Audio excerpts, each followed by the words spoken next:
কিন্তু এই আশঙ্কার জায়গাগুলো রয়েছে যে যারা সন্ত্রাসী, যারা আমাদের 24-এর অভ্যুত্থানের সময়টাতে জনগণের উপরে গুলিবর্ষণ করেছে, মানুষকে পিটিয়ে মেরেছে, সেই সব সন্ত্রাসীরা এখন ঘাপটি মেরে রয়েছে।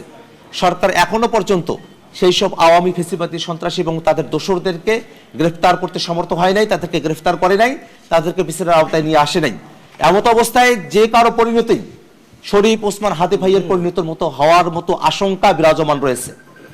আমরা এমতো অবস্থায় সরকারের পক্ষ থেকে যে নিরাপত্তাগুলোর কথা বলা হয়েছে, সেই নিরাপত্তা ব্যবস্থা যতই গ্রহণ করা হোক না কেন, যদি অপরাধীরা রাস্তায় ঘুরঘুর করতে থাকে, যদি তাদেরকে গ্রেফতার করে শাস্তির আওতায় নিয়ে আসা না হয়, যত বড় বুলেট প্রুফ গাড়িতেই আপনি চড়েন না কেন, যে ধরনের পরিস্থিতিতেই আপনি থাকেন না কেন, কোনোভাবেই নিরাপত্তা নিশ্চিত করা সম্ভবপর হবে না।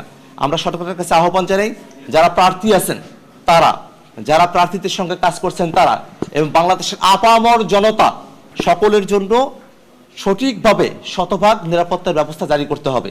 একই সাথে আমরা লেভেল প্লেইং ফিল্ডের কথা বারংবার বলে এসেছি।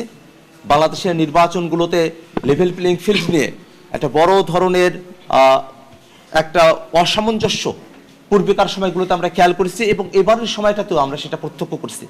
অনেকে অর্থের সরাসরির মধ্য দিয়ে নির্বাচনটাকে পাড়ি দিতে চান, অনেকে পেশি শক্তির বড়াই করে এই নির্বাচনটাকে পাড়ি দিতে চান।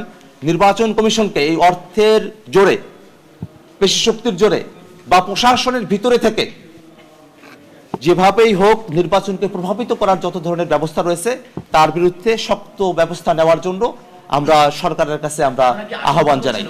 রংপুর 4 আসনে বাংলাদেশ জামায়াতে ইসলামী আন্দোলন সহ অন্য যে দলগুলো তাদের প্রার্থিতার ক্ষেত্রে জাতীয় নাগরিক পার্টি এনসিপির শাপলাকলির প্রতীককে তারা বেছে নিয়েছেন, তারা সমর্থন জানিয়েছেন, তাদের সকলকে আজকের এই বৈধ ঘোষণার মুহূর্তে, মনোনয়নপত্র বৈধ ঘোষণার মুহূর্তে আমি তাদের সকলের কাছে কৃতজ্ঞতা জানাই এবং তাদের সকলকে ধন্যবাদ জানাই।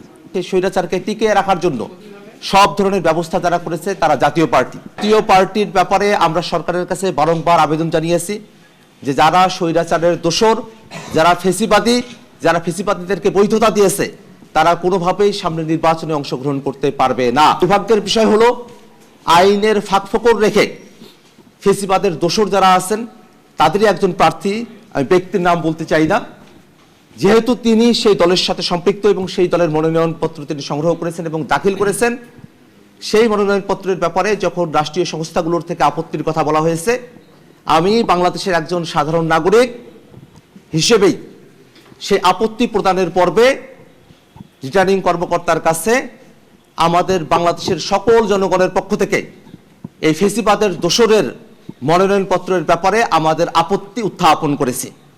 আমাদের আপত্তি উত্থাপন করা সত্ত্বেও তার মনোনয়নপত্রকে আইনি যাচাই বাছাইয়ের ক্ষেত্রের কথা বলে বৈধ ঘোষণা করা হয়েছে, এবং আমরা তারপরেও আমাদের আপত্তি আমরা জানিয়ে রেখেছি।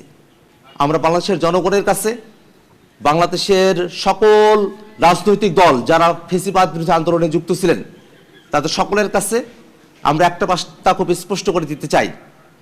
হয়তো আইনের প্যাচ দিয়ে নানাভাবে ফেসিবাদের দোসরদেরকে পুনর্বাসনের নানা ধরনের চক্রান্ত হতে পারে, কিন্তু আমরা যারা জুলাইয়ের সম্মুখ সারিতে অংশগ্রহণ করেছি, যারা জুলাইতে রক্ত দেওয়ার জন্য আমরা রাজপথে এসেছিলাম, আমরা কোনোভাবেই এই বাংলাদেশে ফেসিবাদীদের কোনো রাজনীতি, ফেসিবাদীদের কোনো রাজনৈতিক অংশগ্রহণ, ফেসিবাদীদের রাজনৈতিক পুনর্বাসন আমরা দেখতে চাই না।